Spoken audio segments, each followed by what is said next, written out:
Hello friends, வணக்கம் and welcome to my channel. இன்றைக்கி நம்ம பாவக்காய் தொக்கு ரெசிபி பார்க்கலாம்.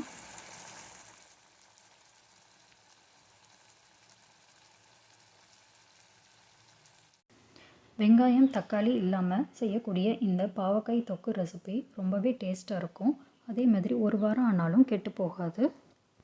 இதுக்கு ஃபஸ்ட்டு பாவக்காயை விதைகள் எல்லாம் நீக்கிட்டு இந்த மாதிரி தின்னாக கட் பண்ணி வச்சுக்கலாம். இப்போது பேனில் 2 ஸ்பூன் நல்லெண்ணெய் சூடு பண்ணிக்கலாம். எண்ணெய் காஞ்சதும் கொஞ்சமாக கடுகு, ஒரு 1/4 ஸ்பூன் அளவுக்கு வெந்தயம், கொஞ்சமாக பெருங்காயத்தூள், ஒரு 5-6 பல் பூண்டை இந்த மாதிரி பொடியாக நறுக்கி சேர்த்துக்கலாம். அப்போ தான் அதோட டேஸ்ட்டு நல்லாயிருக்கும். இந்த பூண்டு நல்லா இந்த எண்ணெயில் வதங்கட்டும். கொஞ்சமாக கருவேப்பிலை இலை சேர்த்துட்டு இது கூட தின்னாக கட் பண்ணி வச்ச பாவக்காயை சேர்த்துக்கலாம். இந்த பாவக்காய் இந்த எண்ணெயிலேயே நல்லா வதங்கணும். அப்போ தான் நல்லா வெந்து வரும்.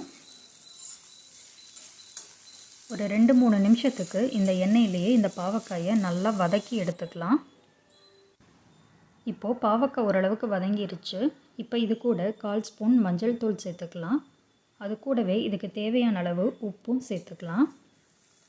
சேர்த்துட்டு இன்னும் ஒரு 2-3 நிமிஷத்துக்கு இதை நல்லா வதக்கிக்கலாம்.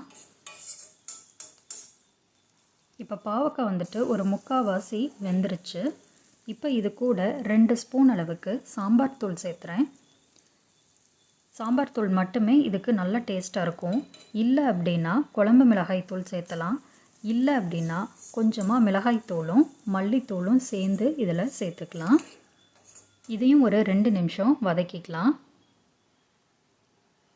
இது கூட கொஞ்சமாக புளி கரைசல் சேர்த்துக்கலாம். இப்போது இந்த புளி கரைசலும் நல்லா வேகணும். இந்த புளியிலேயே இந்த பாவக்காவும் வேகணும்.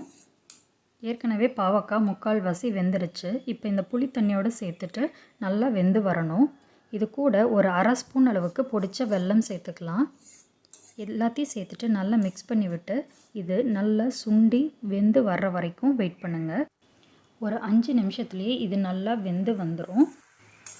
புளி சாப்பாட்டுக்கு சேர்த்துற பொடி கூட இதில் ஒரு 1/2 ஸ்பூன் சேர்த்துக்கலாம். அந்த டேஸ்ட்டு நல்லாயிருக்கும்.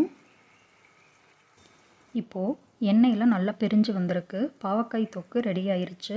இது சுடு சாப்பாட்டில் போட்டு சாப்பிட்றதுக்கு ரொம்ப நல்லாயிருக்கும். ஒரு வாரம் வரைக்கும் கெட்டு போகாமையும் இருக்கும். இந்த சிம்பிளான ரெசிப்பியை ட்ரை பண்ணி பார்த்துட்டு எப்படி இருக்குதுன்னு கமெண்ட் பண்ணுங்கள். தேங்க்ஸ் ஃபார் வாட்சிங்.